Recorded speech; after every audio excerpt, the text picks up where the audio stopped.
Yo, what is going on, everyone? It's Ty here, and today I have probably one of my most, I don't know how to put into words, most thankful moments, biggest moments, I feel.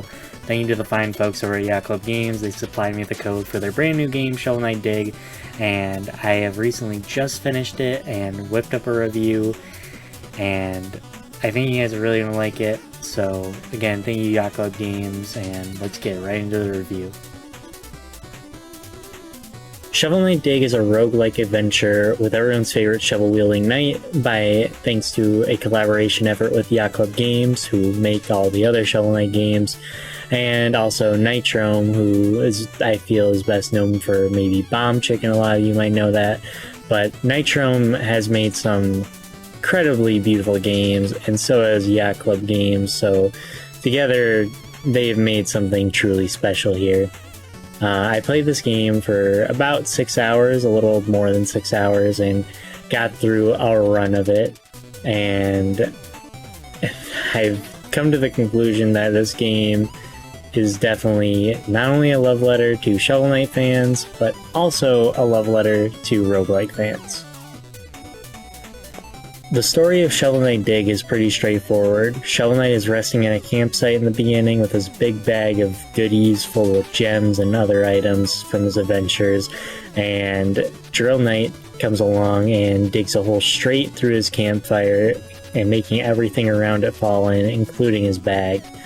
Now, throughout this journey, Shovel Knight immediately goes right after Drill Knight and finds both new and old faces. The biggest new faces here is the antagonists, which are called the Hexcavators. The Hexcavators is a crew of 6, 5 of which are bosses you find in the game, and the last one is the main leader, Drill Knight.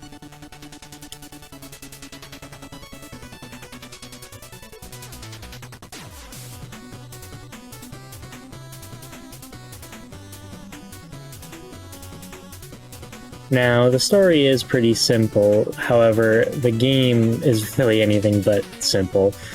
The music, the pixel art, the backgrounds, the animation, all make an atmosphere that is just wonderful. The gameplay of Shovel Knight Dig is also super satisfying. The classic moves such as slashing and bouncing on enemies is all here, but the digging part, well, ironically, in the first Shovel Knight, you do dig, but this is where they really started to say, hey, we're going to put the shovel in Shovel Knight.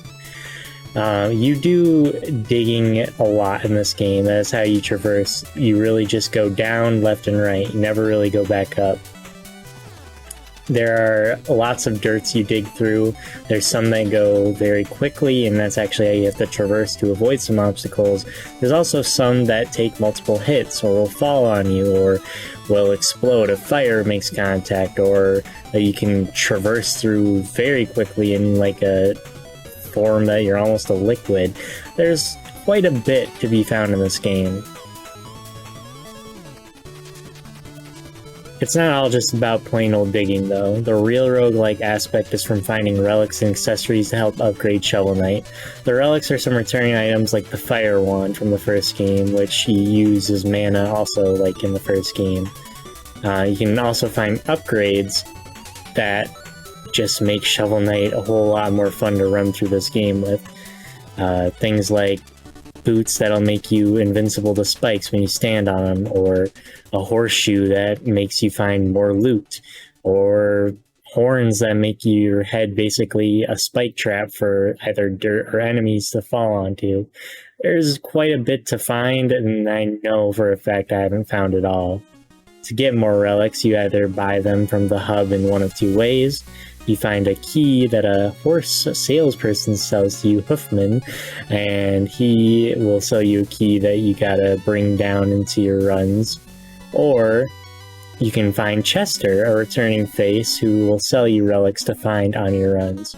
Most of his seem to be accessories, though. I thought I saw him sell a relic, but honestly, it might just be accessories. The main difference is one upgrades Shovel Knight himself, while the others relics are more so just a weapon to use in addition to Shovel Knight's spade.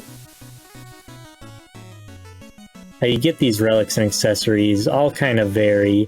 Every time you hop down into the hole, you have a chance of finding maybe some salespeople that'll sell you either upgrades to upgrade your shovel or upgrades to increase your luck or increase your health, or there's a lot of things. However, one thing is there really is no upgrades over on the overworld part, which I'll get into a little bit.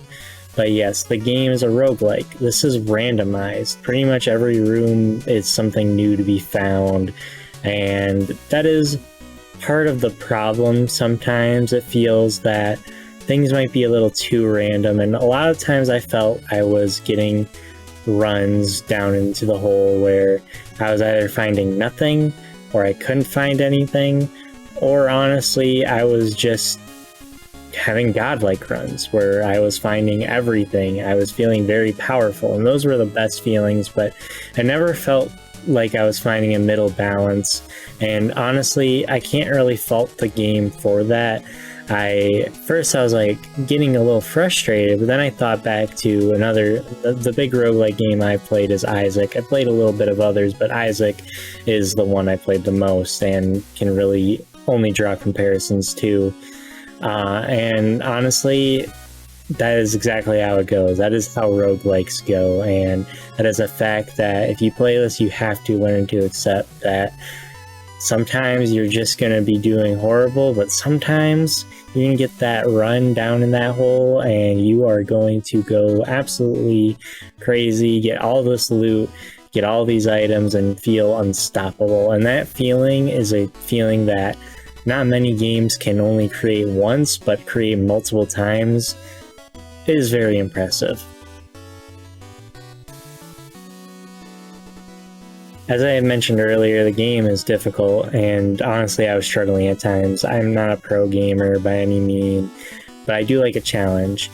And thankfully though, this game does some things to assist if you so want it.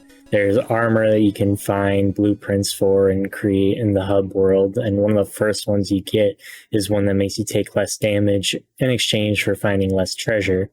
Another one is a mysterious shady man in the hub world that, well, let's just say he kind of helps you skip through the world. He'll skip you to certain levels that you want to go to, and honestly that helped me progress through this game. I was having a very hard time making it alive, honestly. It is a tough game. It is a very, very tough game at times. But if you're really good at roguelikes or just really good at hard games, this game you might be able to beat in one go. It is not a super long game, but has a ton of replayability for it.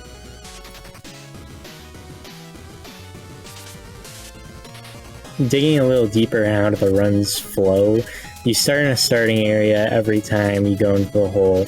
It's the same area every time, and then typically after you go through 3 levels, you have a branching path of 1 of 2, and each with their own environment, enemies, music, everything. It blew my mind how different this game was looking at every turn, I felt, and it is something not to undermine. This game is beautiful. Like, it is a visual sight to behold. And then after you clear one of those 2 different paths, you're granted with 1 of 2 other paths. Both times you branch off to a different path, it gives you the same paths, however. Not every time you're going to have the choice. Sometimes you might only have 1 of the different paths, but in total there are 4 different ones you can get every run. It's hard to kind of explain, and this is the best I really could do. But yes, so you go through 1 level, and then you get 1 of 2 levels, and then those 1 of 2 levels share the next 1 of 2 levels, and then those 1 of 2 levels lead to the last level, which leads to the final boss. And honestly, you are going to want to get to that final boss. That last level was a little tricky, but the final boss, honestly, it wasn't even that hard for me personally. However, it was very fun. It is a very fun final boss. And one thing I learned from finishing that is I know for a fact I don't have the full ending. There is definitely more for me to do, and that is from looking at it. Now that sounds really silly, but looking at things that go on in this game, the background, the foreground, the little details, everything hints at something, and it really rewards people who are paying attention, and I quite love that. And in conclusion, from the playthrough, that I finally reached the ending, to me realizing I can never buy enough relics from Chester, I know for sure the true ending is out there, and I'm determined to go find it. Shovel Knight Dig offers a lot for new fans, fans of roguelikes, and especially already existing fans of Shovel Knight thanks to the gameplay and both old and new characters to explore. The atmosphere this game is able to create is a treat for the eyes and ears that I honestly cannot put into anything other than perfect. This game will test you if you are a beginner into the world of roguelikes, or just in Shovel Knight, or really just a casual gamer in the first place, but I really recommend it. This is a phenomenal game. Sadly, sometimes the random nature of things can get really frustrating, and it doesn't always get to show how the relics and accessories combined can really bloom, but I didn't let that stop me personally, and when you get that good run going, you love the game so much. At the end of things though, I look forward to continue my journey in Underground, seek more, and this game is definitely going to be one of those legendary roguelikes to hold up to the other big boys out there, and something everyone should try. Despite the flaws here and there of this game, I believe this is yet another masterpiece in what is the Shovel Knight legacy. I give this game 5 out of 5.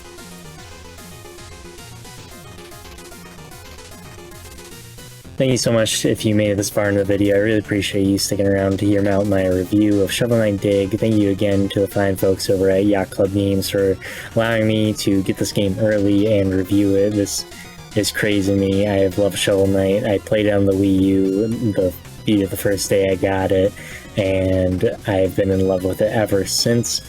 It just means so much that I can't put into words that I got to play this and experience it like this and get to make this for you guys out there.